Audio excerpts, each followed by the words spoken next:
Junior Lu Yun, ingin bertemu dengan guru Tao Tiansu. Lu Yun berkata dengan keras ke istana. Setelah beberapa saat, gerbang istana perlahan terbuka dan seorang lelaki tua berambut putih berjalan keluar.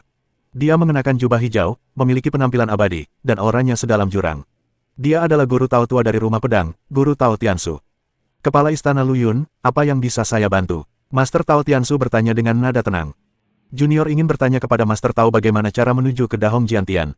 Lu Yun berkata langsung ke intinya. Mendengar ini, mata Master Tao Tiansu berbinar karena terkejut. Dahong Jiantian. Apa yang kamu lakukan di sana? Saya punya janji dengan seseorang dan harus menghubungi Dahong Jiantian sebelum batas waktu. Lu Yun menjelaskan tanpa mengungkapkan apapun tentang sumpah hidupnya. Taois Tiansu merenung sejenak dan berkata perlahan, surga pedang Dahong sangat jauh dari dinasti ilahi kuno.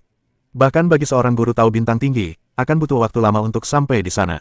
Selain itu, ada banyak bahaya di sepanjang jalan. Jika Anda tidak berhati-hati, Anda akan jatuh ke dalamnya. Hati Lu Yun hancur. Tampaknya pergi ke Dahong Jiantian bukanlah tugas mudah. Master Tao Tiansu melanjutkan, namun, ada solusinya. Sejauh yang saya ketahui, ada susunan teleportasi yang disebut Ujung Dunia di pinggiran dinasti ilahi kuno yang dapat mengarah ke sekitar Dahong Jiantian. Namun, susunan teleportasi tersebut telah ditinggalkan selama bertahun-tahun dan tidak diketahui apakah masih dapat digunakan. Susunan teleportasi ke ujung bumi. Hati Lu Yun tergerak. Ini mungkin satu-satunya harapannya untuk mencapai Dahong Jiantian. Terima kasih atas bimbinganmu, guru. Lu Yun membungkuk untuk mengungkapkan rasa terima kasihnya, lalu berbalik dan pergi. Begitu dia keluar dari rumah pedang, dia melihat guru Tao Qianren menunggu dengan cemas. Kepala istana Lu Yun, kau akhirnya keluar. Dao Master Qianren datang dengan cepat, Yang Mulia Kaisar Ilahi sedang mencari Anda, dan dia ingin Anda menemuinya segera setelah Anda keluar dari pengasingan. Lu Yun sedikit mengernyit, berpikir dalam hati, Kaisar Ilahi mencariku. Mungkinkah karena masalah antara aku dan rumah pedang? Dia merasa sedikit gelisah, tetapi dia juga menyadari bahwa ini mungkin kesempatan untuk bertanya kepada Kaisar Dewa tentang jarak ke Dahong Jiantian dan situasi susunan teleportasi, akhir dunia. Panggilan dari Kaisar Dewa kemungkinan besar terkait dengan keluarga Fami. Master Tao Qianren membelai jenggotnya, ekspresinya serius. Meskipun lelaki tua Fire mati karena membela diri, dia tetap saja jatuh ke tanganmu. Keluarga Fami pasti tidak akan membiarkan ini begitu saja. Lu Yun mencibir dalam hatinya. Jika keluarga Fami benar-benar ingin melawannya sampai mati, dia tidak akan takut. Namun, dia sekarang ingin pergi ke Dahong Jiantian dan benar-benar tidak mau membuang waktu untuk masalah ini. Master Dao Qianren tampaknya melihat apa yang dipikirkan Lu Yun, dan melanjutkan, namun, menurutku, alasan yang lebih penting mengapa Kaisar memanggilmu mungkin karena dirimu. Lu Yun mengangkat alisnya dan menatap guru Tao Qianren dengan bingung. Pada tingkat Dewa Dao, seseorang dapat menyentuh kekuatan aturan dan memiliki darah abadi. Lu Yun, penampilanmu sangat menakjubkan sehingga bahkan Kaisar Dewa mungkin tidak menduganya. Master Tao Qianren menghela napas, menjadi Kaisar Dao abadi di masa depan hampir merupakan kesimpulan yang sudah pasti bagimu. Para idiot dari keluarga Fami itu benar-benar berani menghentikanmu. Mereka benar-benar tidak tahu bagaimana cara hidup atau mati. Hati Lu Yun tergerak, kata-kata guru Tao Qianren mengingatkannya. Keluarga Fami tidak tahu bahwa dia dan Febusta telah mengungkapkan darah abadi. Di mata mereka, dia hanyalah putra seorang kaisar yang memiliki bakat luar biasa. Kaisar Dewa jelas tahu segalanya, tetapi dia tidak mengambil tindakan apapun untuk menyelamatkan sang penguasa hukuman. Hal ini sendiri menunjukkan suatu sikap. Jadi, kurasa Kaisar Dewa memanggilmu kali ini untuk menengahi hubunganmu dan keluarga Fami. Dao Master Qianren berhenti sejenak dan berkata dengan sungguh-sungguh, jika memang begitu, sebaiknya kau menyerah dan jangan terlalu dalam membenci mereka. Bagaimanapun, keluarga Fami memiliki fondasi yang dalam, dan kau masih muda dan belum berpengalaman, jadi tidak pantas bagimu untuk berkonflik langsung dengan mereka. Lu Yun mengerti niat baik guru Tao Qianren, namun dia mempunyai rencana lain. Dia tidak akan mengambil inisiatif untuk memprovokasi keluarga Fami, tetapi jika pihak lain bersikap agresif, dia tidak akan tinggal diam dan menunggu kematian. Kematian Lord Fire membuatnya menyadari sepenuhnya bahwa kelicikan Kaisar Dewa kuno jauh melampaui imajinasinya. Keabadian dan di bawah keabadian adalah dua tingkat kehidupan yang sangat berbeda. Guru, jangan khawatir, saya tahu apa yang saya lakukan. Lu Yun tersenyum tipis tanpa penjelasan lebih lanjut. Master Tao Qianren menghela nafas, tidak berkata apa-apa lagi, dan membawa Lu Yun ke kuil pusat dinasti ilahi kuno. Kuil pusat berdiri tegak dan megah. Penampilannya sederhana dan hikmat, seolah-olah telah mengalami baptisan selama bertahun-tahun yang tak berujung. Namun bagian dalamnya seluas dunia yang independen, dengan hukum-hukum ruang saling terkait dengan cara yang menakjubkan. Begitu Lu Yun melangkah ke kuil, dia merasakan gerakan aneh di tubuhnya. Perahu terbang ruang dan waktu yang telah lama terdiam itu seakan terstimulasi oleh sesuatu dan mulai bergetar hebat, nyaris keluar dari tubuhnya. Dia terkejut dan mencoba menekan kapal terbang ruang waktu itu, tetapi menemukan bahwa kekuatannya semakin kuat dan dia tidak bisa mengendalikannya sama sekali. Jauh di dalam kuil, seorang pria berjubah emas duduk di singgasana, memancarkan aura yang menyesakkan. Wajahnya kabur, seolah diselimuti kabut, sehingga sulit melihat dengan jelas. Namun, Lu Yun dapat merasakan dengan jelas bahwa suatu kekuatan aturan yang sangat besar bagaikan lautan tengah memancar dari dirinya dan memenuhi seluruh kuil. Salam untuk Kaisar Dewa. Lu Yun membungkuk dalam-dalam, hatinya dipenuhi rasa kagum. Dia telah bertarung dengan beberapa Dewa Dao dan bahkan membunuh Dewa Dao hukuman, tetapi saat menghadapi Kaisar Dewa kuno, dia merasakan perasaan tidak penting dari lubuk hatinya. Terutama kekuatan aturan yang mengendalikan waktu dan ruang, yang membuatnya merasakan jantung berdebar-debar, seolah-olah dia bisa dihancurkan olehnya kapan saja. Bangun! Suara Kaisar Dewa kuno rendah dan agung, seperti guntur ilahi di atas 9 langit, membuat gendang telinga Lu Yun berdengung. Lu Yun perlahan berdiri, hanya untuk menyadari bahwa perahu terbang ruang waktu yang gelisah di tubuhnya terbang tak terkendali dan melayang di depan Kaisar Dewa kuno. Kaisar Dewa kuno mengulurkan jari dan mengetuk ringan perahu terbang ruang waktu. Tiba-tiba, kekuatan waktu dan ruang murni melonjak ke dalam kapal terbang itu. Permukaan kapal terbang yang awalnya agak kasar mulai memancarkan kilau terang, dan pola-pola di atasnya pun menjadi lebih jelas, seolah-olah menjadi hidup. Lu Yun terkejut sekaligus gugup. Kapal terbang ruang waktu ini adalah rahasia terbesarnya dan juga ketergantungannya yang terbesar.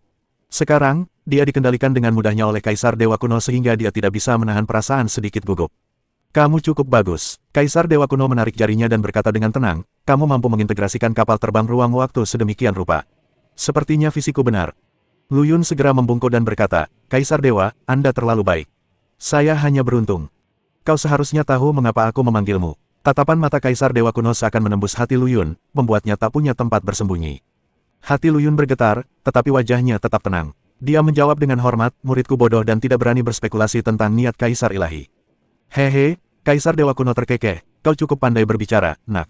Namun, aku tidak akan bertele-tele denganmu. Alasan aku memanggilmu kali ini memang untuk menghukum dan memusnahkan keluargamu. Lu Yun berpikir dalam hati bahwa memang begitulah adanya, namun di permukaan dia tetap mendengarkan dengan penuh hormat. Aku juga mendengar tentang kematian lelaki tua itu, Fami. Nada bicara Kaisar Dewa kuno biasa saja. Meskipun dia sendiri yang menyebabkan hal ini, dia adalah guru Tao dari keluarga Fami. Aku tidak bisa duduk diam dan melihat masalah ini.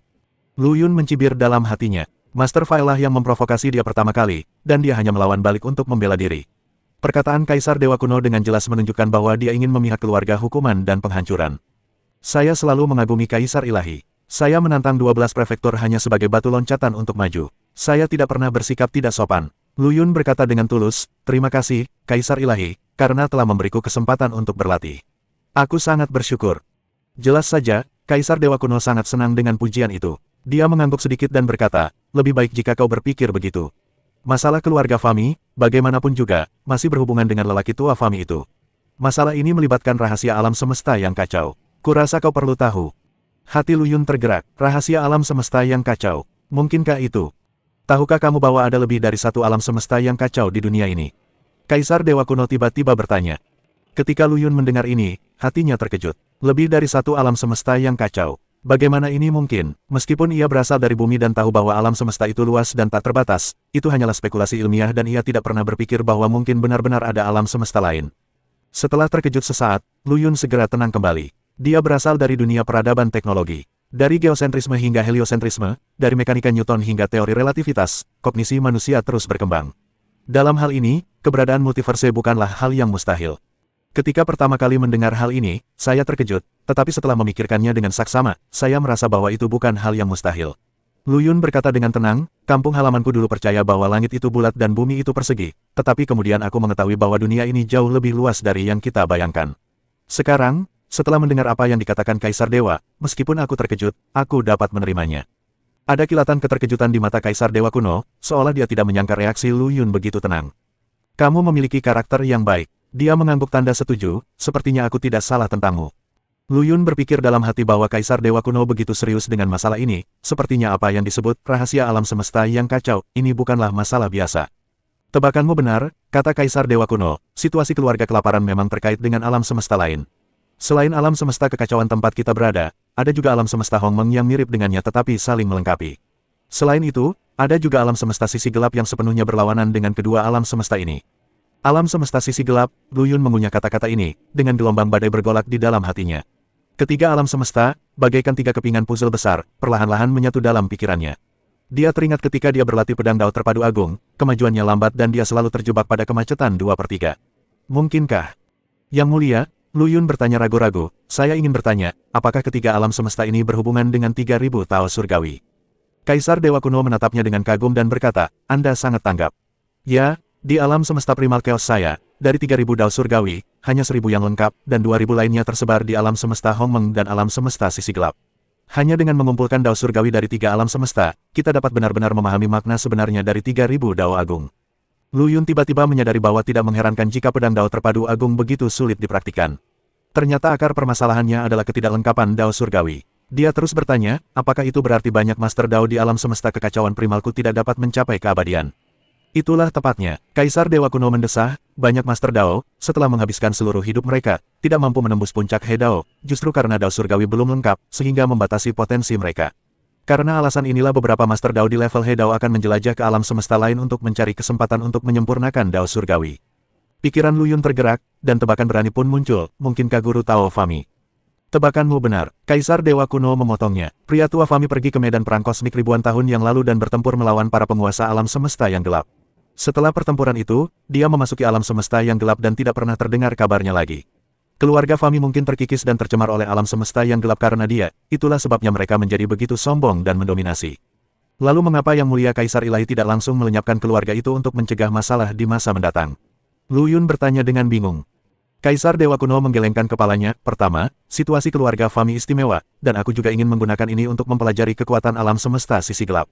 Kedua, keluarga Fami adalah titik jangkar dari benda lama Fami di alam semesta yang kacau. Begitu keluarga Fami hancur, kemungkinan besar dia akan sepenuhnya dikendalikan oleh alam semesta sisi gelap. Pada saat itu akan menjadi bencana besar bagi alam semesta yang kacau dan bahkan alam semesta Hongmeng. Hati Lu Yun bergetar, dia tiba-tiba teringat kematian Dao Master Fae, dan tidak bisa menahan rasa khawatir, jika muridku membunuh Dao Master Fae, apakah itu akan berdampak pada Dao Master Fami? Kamu tidak perlu khawatir tentang masalah ini, Kaisar Dewa Kuno melambaikan tangannya. Jika lelaki tua itu, Fami, masih peduli dengan keluarga Fami, dia tidak akan membiarkan mereka melakukan kekejaman seperti itu. Kematian Faye adalah kesalahannya sendiri, dan itu bukan salahmu. Kaisar Dewa Kuno berhenti sejenak, mengalihkan topik pembicaraan, dan bertanya dengan penuh minat, awalnya saya pikir Anda memilih jalan pedang penyatuan agung karena Anda masih muda dan sembrono serta melebih-lebihkan kemampuan Anda sendiri. Bagaimanapun, jalan ini membutuhkan penyempurnaan Dao Surgawi di 3 alam semesta sebelum dapat benar-benar dikultivasikan. Saya tidak menyangka bahwa Anda benar-benar mengolah bagian dasarnya. Mungkinkah itu terkait dengan kampung halaman Anda? Lu Yun terkejut. Dia tidak menyangka bahwa Kaisar Dewa Kuno tahu sesuatu tentang asal-usulnya. Dia berpura-pura tenang dan berkata dengan tenang, muridku bodoh, itu hanya keberuntungan. Beruntung, Kaisar Dewa Kuno menatapnya sambil setengah tersenyum. Saya juga memperhatikan bahwa Anda tidak menunjukkan kekuatan aturan saat berada di Pulau Dewa Terpencil. Namun, saat bertarung dengan Fei Busta, Anda mampu menggunakannya dengan terampil. Mungkinkah ini terkait dengan metode pemurnian tubuh Anda? Hati Lu Yun dipenuhi dengan keterkejutan dan kekacauan. Dia tidak pernah menyangka bahwa rahasia terbesarnya dapat diketahui oleh Kaisar Dewa Kuno. Dia memaksa dirinya untuk tetap tenang dan berkata, murid, kekuatan aturanku memang diperoleh melalui latihan yang beruntung. Lu Yun menenangkan dirinya, mengetahui bahwa dia tidak dapat menyembunyikannya dari tatapan tajam Kaisar Dewa Kuno. Daripada menyembunyikannya, lebih baik jujur. Namun, rahasianya terlalu mengejutkan. Setelah mempertimbangkannya berulang-ulang, ia memutuskan untuk menghilangkan poin-poin penting dan hanya menyampaikan bagian-bagian yang bisa disampaikan saja. Yang Mulia, saya memahami dengan jelas bahwa kekuatan aturan murid ini memang terkait dengan pedang Dao Terpadu Agung. Setelah saya cukup beruntung untuk mengolah bagian dasar pedang Dao Terpadu Agung, 3.000 tubuh Dao bergabung ke dalam tubuh saya. Bagaimana tubuh fana ini dapat menahan kekuatan sebesar itu? Dalam keputusasaan, saya menggabungkan teknik pemurnian tubuh yang telah saya lihat dan menciptakan metode pemurnian tubuh berdasarkan pedang Dao Terpadu Agung, yang disebut tubuh pedang abadi.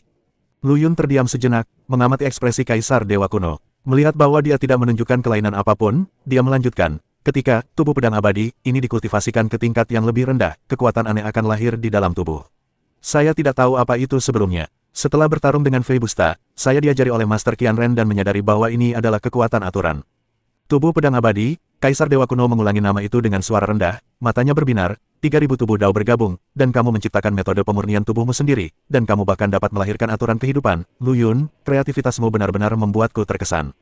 Dia menatap Lu Yun, dengan sedikit kekaguman dan emosi dalam nada bicaranya. Pertama-tama kamu mengolah pedang Dao Terpadu Agung, dan kemudian menciptakan tubuh pedang abadi milikmu sendiri. Dengan bakat seperti itu, kamu dapat disebut sebagai Kaisar Dao Alami. Pada waktunya, kamu bahkan mungkin dapat memengaruhi ranah orang suci Dao. Lu Yun segera membungkuk dan berkata, Yang Mulia, terima kasih atas pujianmu. Aku hanya beruntung. Meskipun dia berbicara dengan rendah hati, dia tahu dalam hatinya bahwa situasinya saat ini memang di luar jangkauan orang biasa. Sebuah pertanyaan baru muncul di benak Lu Yun. Dia memikirkan pertarungannya dengan Feibusta dan pemahamannya sebelumnya tentang ras alien bawaan, dan merasa bahwa tampaknya ada beberapa perbedaan, jadi dia dengan berani bertanya, Yang Mulia, masih ada satu hal yang tidak saya mengerti. Mengenai ras alien bawaan. Anda ingin bertanya mengapa ras alien bawaan dapat menguasai kekuatan aturan yang lebih lengkap. Kaisar Dewa Kuno tampaknya melihat melalui pikirannya dan berkata langsung, ini adalah asal-usul kata, ras alien. Kaisar Dewa Kuno menjelaskan, makhluk yang diperoleh dari alam semesta yang kacau dibatasi oleh ketidaklengkapan jalan surgawi dan hanya dapat menguasai kekuatan alam semesta yang kacau. Ras alien bawaan berbeda, mereka dilahirkan dengan kekuatan dari kekacauan, primordial, dan bahkan sisi gelap alam semesta. Oleh karena itu, mereka dapat menguasai jalan surgawi yang lebih lengkap dan lebih mudah bagi mereka untuk memahami kekuatan aturan. Ras alien bawaan dapat dibagi secara kasar menjadi 4 jenis. Satu jenis hanya memiliki kekuatan alam semesta kekacauan, dan kekuatan mereka relatif lemah. Satu jenis memiliki kekuatan alam semesta kekacauan dan alam semesta primordial, dan kekuatan mereka lebih kuat. Jenis lain memiliki kekuatan alam semesta kekacauan dan sisi gelap, dan sebagian besar ras alien ini adalah musuh dari praktisi yang diperoleh. Jenis terakhir adalah ras alien surgawi seperti yang dimiliki Feibusta, mereka hanya memiliki kekuatan alam semesta kekacauan dan primordial, dan tidak terkontaminasi oleh alam semesta sisi gelap, sehingga mereka lebih ramah terhadap praktisi yang diperoleh. Lu Yun mendengarkan dengan penuh minat, karena rahasia-rahasia ini adalah hal yang belum pernah didengarnya sebelumnya. Tiba-tiba dia memikirkan sebuah pertanyaan, bagaimana dengan para dewa kuno? Yang Mulia juga merupakan ras alien bawaan, kan?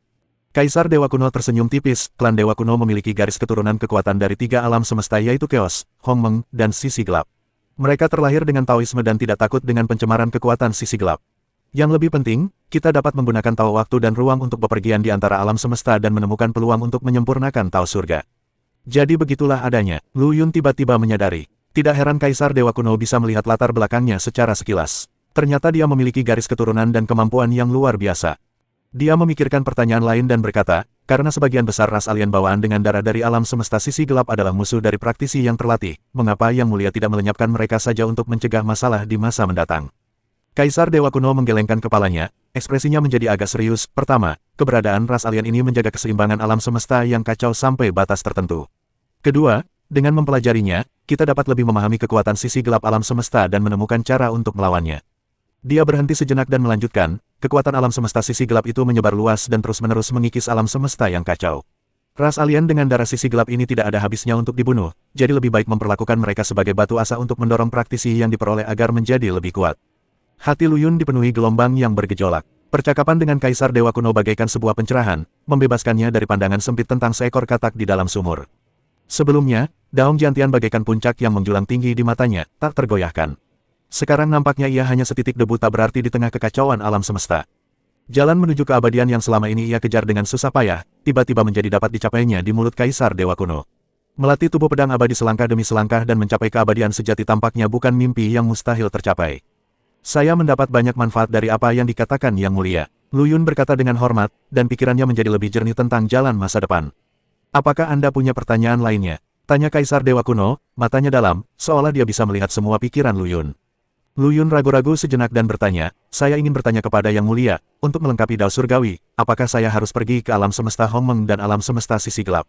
Kaisar Dewa Kuno mengangguk pelan, pergi langsung ke dua alam semesta ini tentu akan menjadi yang paling efektif. Namun, itu tidak perlu. Dia berhenti sejenak dan melanjutkan, medan perang kosmik adalah tempat pertemuan 3 alam semesta, yaitu Chaos, Hongmeng, dan Darkseid. Hukum alam di sana kacau dan keras, serta penuh bahaya, tetapi juga merupakan tempat yang sangat baik untuk menyempurnakan hukum alam. Jika Anda kekurangan Dao Surgawi alam semesta Hongmeng, Anda dapat pergi ke area tertentu di alam semesta Hongmeng melalui medan perang kosmik untuk menyelesaikannya. Adapun Dao Surgawi alam semesta sisi gelap, karena kekuatan polusi alam semesta sisi gelap terlalu kuat, yang terbaik adalah menyelesaikannya di medan perang kosmik. Lu Yun mendengarkan dengan penuh perhatian. Rahasia-rahasia ini seperti membuka pintu menuju dunia baru baginya. Kaisar Dewa Kuno melanjutkan, jika kau ingin mencapai kondisi tertinggi dari jalan pedang terpadu agung yang kau jalani, kontak dengan Hongmeng dan alam semesta sisi gelap tidak dapat dihindari. Namun, idemu saat ini adalah mencapai keabadian melalui seni pemurnian tubuh, dan kemudian menggunakannya untuk memajukan jalan pedang terpadu agung. Ini lebih aman dan memiliki lebih banyak keuntungan. Setelah menjadi abadi, Anda akan menguasai kekuatan aturan kehidupan dan memiliki ketahanan tertentu terhadap polusi sisi gelap alam semesta. Hati Lu Yun tergerak, dan kata-kata ini memecahkan banyak keraguannya. Awalnya dia khawatir bahwa bersentuhan dengan sisi gelap alam semesta akan menyebabkan kontaminasi, tetapi sekarang tampaknya dia tidak perlu terlalu khawatir. Kaisar Dewa Kuno mengalihkan topik pembicaraan, nadanya menjadi agak serius, ada satu hal lagi yang perlu kuingatkan padamu. Keluarga hukuman dan pemusnahan, karena kamu telah menipu dan membunuh salah satu dari penguasa Dao Bintang 5 mereka, aku khawatir mereka tidak akan membiarkannya keluar dari dinasti Dewa Kuno. Wajah Lu Yun berubah sedikit. Dia telah mengantisipasi balas dendam dengan memusnahkan keluarganya, tetapi dia tidak menyangka bahwa Kaisar Dewa Kuno akan mengambil inisiatif untuk menyebutkannya. Aku tidak akan terlalu ikut campur dalam perseteruanmu dan keluarga Fami. Kaisar Dewa Kuno berkata dengan tenang, hidup atau matinya Master Dao keluarga itu sepenuhnya tergantung padamu. Kau dapat memilih untuk menyelamatkannya dan membuat keluarga-keluarga berterima kasih padamu, atau kau dapat mengakhirinya sepenuhnya dan mencegah masalah di masa mendatang. Lu Yun mengerti dalam hatinya bahwa Kaisar Dewa Kuno sedang memperingatkannya dan juga memberinya kesempatan untuk memilih. Dia mendesah dalam hati, Kaisar Dewa ini memang berdarah dingin dan kejam, namun di saat yang sama, tidak ada yang salah dengan dirinya. Menghukum dan menghancurkan keluarga tidak ada hubungannya dengan dia, dan mampu melakukan hal ini sudah menjadi hal terbaik yang dapat dia lakukan. Terima kasih atas pengingatnya, Yang Mulia. Saya mengerti apa yang sedang terjadi. Lu Yun menjawab dengan hormat. Ya, Kaisar Dewa Kuno mengangguk sedikit, apakah ada hal lain yang ingin kau katakan? Lu Yun teringat sesuatu dan bertanya, murid ini punya permintaan lain. Murid ini perlu pergi ke Dahong Jiantian untuk menyelesaikan karmanya. Apakah Yang Mulia tahu lokasi Dahong Jiantian? Kaisar Dewa Kuno merenung sejenak dan bertanya, surga pedang Hong Agung yang kamu sebutkan adalah kekuatan yang dipimpin oleh Master Tao Taiqian, Master Tao Taikun, dan Master Tao Taisu. Lu Yun sangat gembira saat mendengar ini, dan segera berkata, benar sekali. Yang Mulia benar-benar tahu itu. Surga pedang Dahong, Kaisar Dewa Kuno mengetuk udara dengan jarinya, dan peta bintang perlahan terbuka. Di galaksi yang mempesona, hamparan bintang yang tak terhitung jumlahnya berkilauan bagai mutiara yang bertaburan. Tempat asalmu hanya berjarak beberapa lusin bidang bintang dari surga pedang Dahong. Dengan kecepatanmu saat itu, kau bisa sampai di sana dalam 1000 tahun.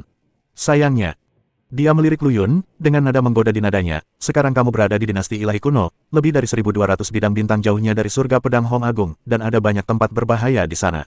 Bahkan bagi Kaisar Dao Abadi, ada banyak bahaya. Mendengar ini, Lu Yun tidak bisa menahan senyum pahit. Ini sungguh takdir yang sedang mempermainkannya. Dia bertanya dengan ragu-ragu, Yang Mulia, bagaimana kalau Anda mengirim saya kembali ke tempat asal saya? Ini akan menghemat banyak masalah. Kaisar Dewa Kuno meliriknya sambil tersenyum tipis, aku telah menghabiskan banyak energi dan ratusan juta tahun untuk menculik satu orang. Bagaimana aku bisa mengirimnya kembali dengan mudah? Selain itu, aku masih perlu mengamatimu sampai kau tumbuh ke level yang cukup tinggi sebelum kau dapat memaksimalkan nilaimu. Lu Yun menyentuh hidungnya dan berpikir dalam hati bahwa dia masih merupakan ternak potensial dan harus digemukkan sebelum disembelih. Namun, Kaisar Dewa Kuno mengalihkan pembicaraan, aku punya dua cara untuk membantumu mencapai surga pedang Dahong dengan cepat. Lu Yun segera menjadi waspada dan bertanya dengan cepat, Yang Mulia, mohon beri saya beberapa saran. Pertama-tama, aku akan mengirimmu ke sana secara pribadi, tetapi kau harus kembali sendiri, yang berarti kau berutang budi padaku. Kaisar Dewa Kuno berkata dengan ringan, seolah-olah dia sedang membicarakan masalah sepele. Kedua, melalui titik transfer medan perang kosmik. Meskipun kecepatannya sedikit lebih lambat, itu juga dapat memperpendek jarak hingga setara dengan melintasi 100 medan bintang. Namun, di medan perang kosmik, tidak hanya ada orang-orang kuat dari alam semesta Hongmeng, tetapi juga orang-orang kuat dari alam semesta lain. Krisis dan peluang hidup berdampingan. Lu Yun mempertimbangkan untung dan ruginya. Dia berutang budi kepada Kaisar Dewa Kuno, dan dia tidak tahu berapa harga yang harus dia bayar di masa depan. Meskipun medan perang kosmik itu berbahaya, medan perang itu juga penuh dengan peluang, dan mungkin dia bisa mendapatkan sesuatu.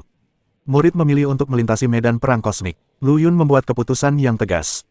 Jejak penghargaan melintas di mata Kaisar Dewa Kuno, ya, hanya dengan berani menghadapi tantangan seseorang dapat mencapai dao besar.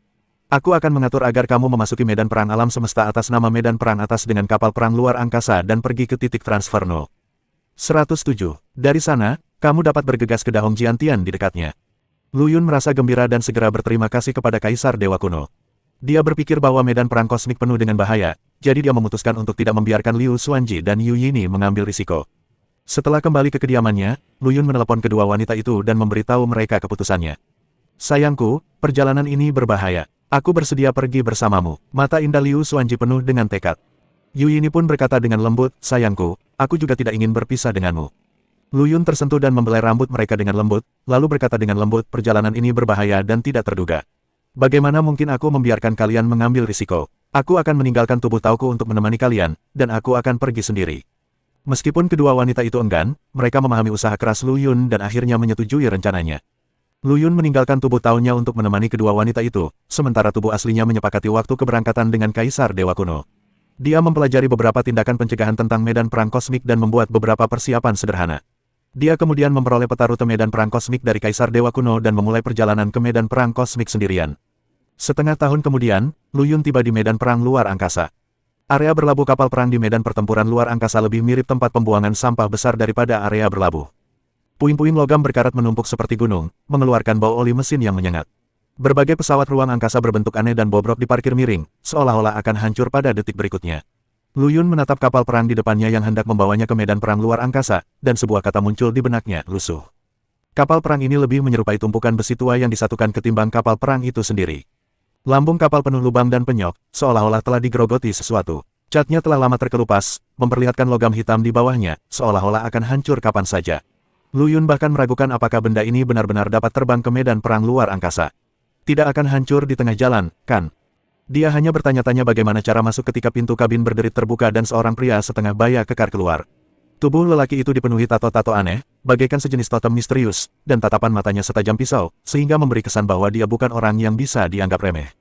Apa pekerjaanmu? Pria parubaya itu bertanya dengan suara teredam, dengan sedikit nada tidak sabar. Lu Yun segera membungkuk dan berkata, saya Lu Yun, dan saya ada di sini, di atas kapal perang menuju medan perang kosmik, atas perintah Kaisar Dewa Kuno. Sambil berbicara, dia menyerahkan tanda identitas yang diberikan oleh Kaisar Dewa Kuno. Pria parubaya itu mengambil token itu, menatap Lu Yun dari atas ke bawah, dan sekilas tatapan jijik terpancar di matanya.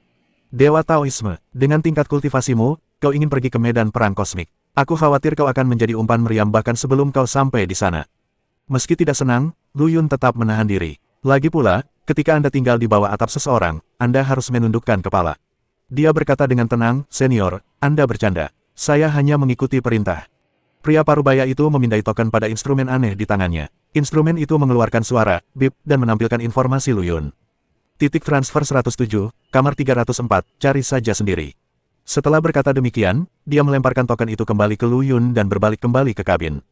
Lu Yun mengambil token dan menemukan kamar 304 sesuai dengan instruksi. Ketika dia membuka pintu, bau apek tercium di wajahnya. Ruangan itu bahkan lebih kumuh dari apa yang dibayangkannya. Hanya tempat tidur reot, meja tanpa kaki, dan wastafel kotor yang ada di dalam ruangan itu. Lu Yun bahkan curiga kalau dia telah menemukan tempat yang salah. Ini bukan sebuah ruangan, ini jelas tempat pembuangan sampah. Dia mengonfirmasi nomor kamar itu lagi, dan ya, nomornya 304. Tampaknya ini adalah tempat tinggal sementaranya di medan perang luar angkasa. Lu Yun mendesah tak berdaya dan merapikan kamarnya dengan sederhana sehingga setidaknya dia punya tempat tinggal.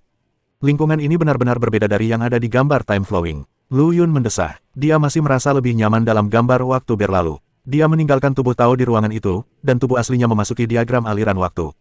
Duduk bersila di medan spiritual diagram aliran waktu, Lu Yun mulai berlatih telekinesis dan tubuh pedang abadi.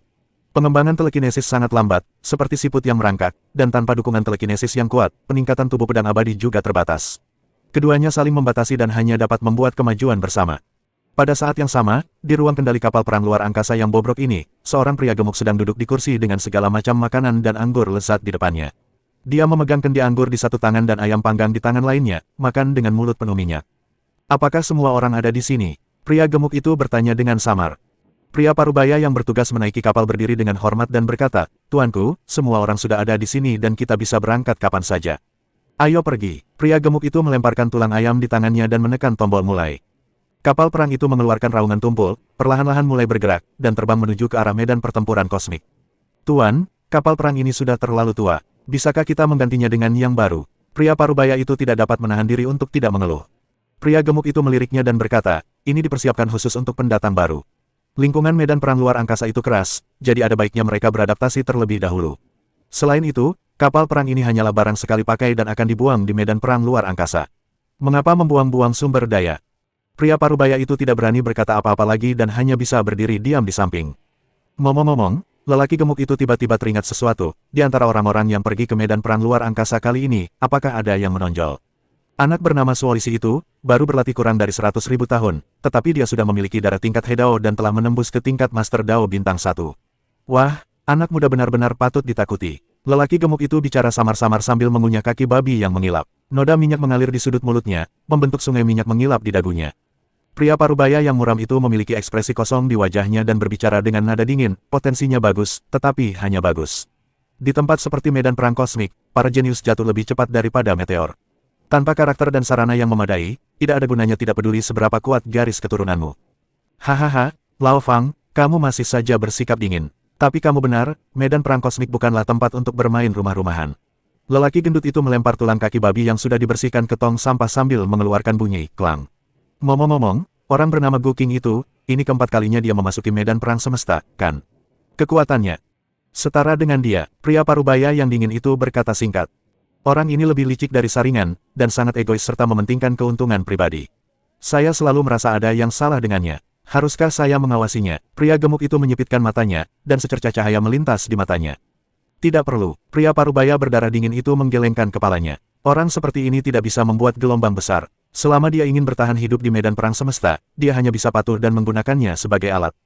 Pria gemuk itu mengangguk, mengambil sepotong daging sapi rebus lainnya dan mulai mengunyahnya dalam suapan besar.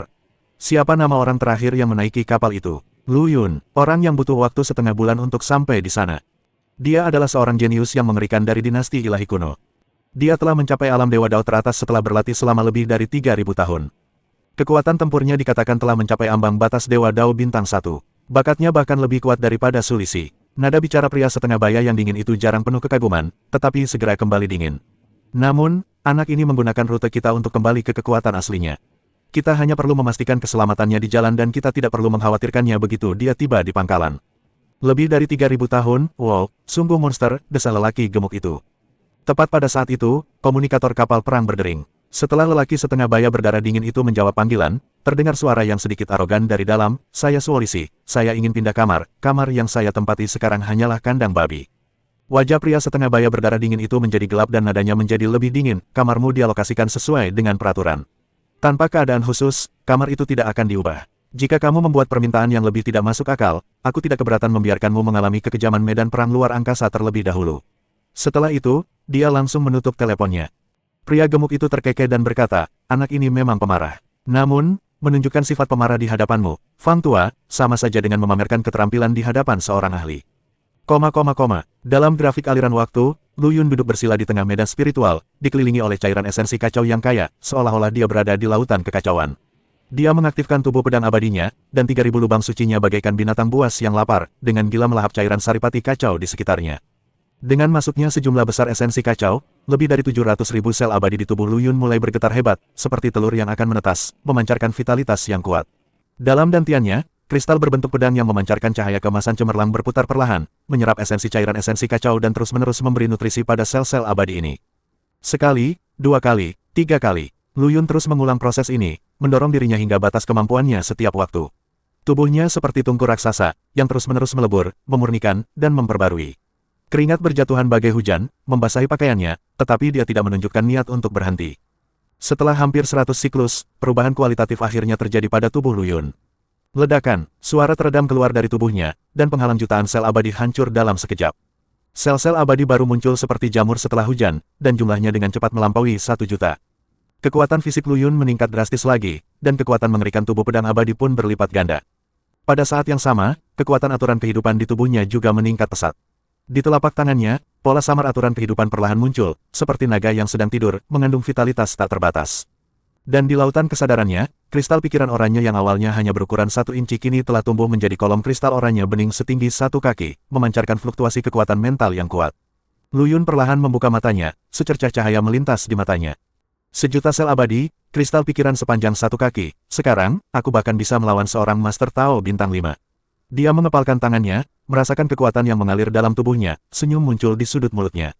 Namun, seni pedang terpadu agung tampaknya telah menemui hambatan, Lu Yun sedikit mengernyit.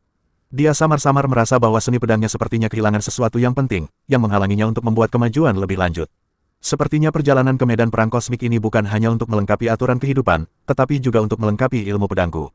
Meskipun ia menemui hambatan dalam bidang ilmu pedang, hal itu tidak mempengaruhi kelanjutan pengembangan telekinesis dan tubuh pedang abadi. Jutaan sel abadi, seperti jutaan bintang mini, bersinar terang di tubuh Lu Yun. Kekuatan yang melonjak dari aturan-aturan kehidupan, seperti naga, bergerak di antara bintang-bintang ini, memelihara setiap inci daging dan darahnya, setiap tulangnya. Dia samar-samar merasa bahwa kekuatan aturan kehidupan ini tidak hanya dapat memperkuat tubuh fisik, tetapi juga memperkuat kekuatan aturan yang membentuk tubuh dewa, memberinya kekuatan untuk menghancurkan dunia. Tubuh pedang abadi, dengan berkah aturan kehidupan, mungkin sama kuatnya dengan senjata kaisar abadi terbaik, bukan? Master Dao bintang 5 tidak lebih dari itu. Lu Yun berpikir dalam hati, semburat kebanggaan tampak di wajahnya. Dengan menguatnya tubuh pedang abadi, toleransinya terhadap kekuatan aturan juga meningkat pesat, yang membuatnya penuh harapan untuk masa depan. Jika pedang Dao terpadu agung juga dapat mengolah kekuatan aturan. Cek-cek, bukankah itu akan menjadi tak terkalahkan? Lu Yun tidak dapat menahan diri untuk tidak berfantasi. tetapi kemudian menggelengkan kepalanya sambil mengejek dirinya sendiri. Apa yang kamu pikirkan? Kamu sangat serakah. Setelah keluar dari bagan aliran waktu, Lu Yun menemukan bahwa hanya 1 bulan telah berlalu di dunia luar. Karena kebebasannya tidak dibatasi, ia keluar dari ruangan, bermaksud untuk menghirup udara segar dan mengetahui situasi kapal perang. Kekuatan mental melonjak keluar bagaikan air pasang, seketika menyelimuti seluruh kapal perang. Personel, perbekalan, formasi, di kapal semuanya terlihat. Dia bahkan melihat kapal perang itu melaju di angkasa, dan pemandangan di sekitarnya dengan cepat surut seperti aliran cahaya. Tepat saat Lu Yun berjalan-jalan di dek, mengagumi pemandangan aneh ini, sebuah sosok tiba-tiba muncul di depannya. Dia adalah seorang pemuda yang tampan dan berwatak luar biasa. Dia memegang labu anggur di tangannya dan menyapa Lu Yun sambil tersenyum. Saudaraku, aku tidak melihatmu. Apakah ini pertama kalinya kamu menaiki kapal perang antar bintang? Lu Yun sedikit mengernyit. Dia tidak menyukai tipe pria yang terlalu akrab dengan orang lain. Namun karena sopan santun, dia mengangguk. Ayo, senang bertemu denganmu, mari kita minum. Kata pemuda itu, dan melemparkan labu anggur di tangannya ke Lu Yun. Lu Yun mengangkat tangannya untuk mengambilnya, namun tidak meminumnya. Dia hanya berkata dengan santai, saya tidak minum. Pria muda itu tidak peduli. Dia tertawa dan mengambil kembali labu anggur itu. Namaku Sang Shaoxian, dari klan Sang di wilayah Bintang Tianyuan. Aku ingin tahu siapa namamu dan dari mana asalmu. Lu Yun, wilayah Bintang Taichang. Lu Yun singkat dan langsung ke intinya. Wilayah Bintang Taichang. Sang Shaoxian sedikit tertegun, seolah-olah dia belum pernah mendengar tentang tempat ini. Saya tidak punya kesan apapun tentang tempat ini. Kelihatannya tempatnya kecil. Apakah Anda ingin minum teh bersama? Saya punya teh yang enak. Lu Yun mencibir dalam hatinya. Sang Shaoxian tampak antusias, tetapi sebenarnya dia menyembunyikan motif tersembunyi, dan ada sedikit nada penghinaan dalam kata-katanya. Dia tidak ingin bersahabat dekat dengan orang seperti itu. Tidak perlu, kamu tidak bisa menemukan kamarku. Lu Yun langsung menolak dan berbalik. Hei, jangan pergi, ayo berteman. Sang Shaoxian ingin mengejarnya, tetapi Lu Yun begitu cepat sehingga ia menghilang di antara kerumunan dalam sekejap mata. Dalam 5 tahun berikutnya, selain berlatih, Lu Yun sesekali keluar untuk menghirup udara segar dan menenangkan tubuh dan pikirannya. Dan setiap kali dia keluar, dia hampir selalu bertemu Sang Shaoxian. Orang ini tampaknya sangat tertarik pada Lu Yun dan selalu berusaha dekat dengannya, tetapi Lu Yun tetap waspada dan tidak pernah membiarkan Sang Shaoxian mengetahui nomor kamarnya untuk menghindari gangguan. Kapal perang luar angkasa itu terus terbang di langit berbintang yang luas selama hampir 10 tahun. Lu Yun bahkan mulai ragu apakah kapal yang rusak ini dapat mencapai medan perang luar angkasa. Pada saat ini, suara gemuruh yang memekakan telinga tiba-tiba menyebar ke seluruh kapal perang. Ledakan, kamar Lu Yun bergetar hebat, membangunkannya dari latihannya. Getaran hebat yang terjadi pada kapal perang itu tidak berlangsung lama, dan digantikan oleh suara gemeretak gigi akibat logam yang terpilin, seolah-olah ada binatang raksasa yang menggerogoti lambung kapal. Lu Yun keluar dari peta aliran waktu dan memasukkan tubuh Tao-nya ke dalamnya. Telekinesis melonjak keluar, dan kondisi kapal langsung menjadi jelas baginya. Cek, ini benar-benar sudah berakhir. Lu Yun tidak dapat menahan diri untuk tidak mendecakkan bibirnya. Kapal perang yang membawa harapan tak terhitung jumlahnya ini kini bagaikan kain compang camping, tergeletak di permukaan bintang raksasa, hancur berkeping-keping, asal-usulnya telah sepenuhnya terkuras, dan bahkan formasi pelindung paling dasar pun tak mampu bertahan. Dia mendorong pintu hingga terbuka dan melihat koridor dalam keadaan berantakan, segala jenis puing berserakan di tanah. Udara dipenuhi bau terbakar dan orang-orang berteriak ketakutan. Lu Yun tampak tenang saat dia berjalan sepanjang koridor berkelok-kelok menuju pintu keluar. Kenapa kau berjalan tanpa memperhatikan? Tiba-tiba terdengar suara yang keras.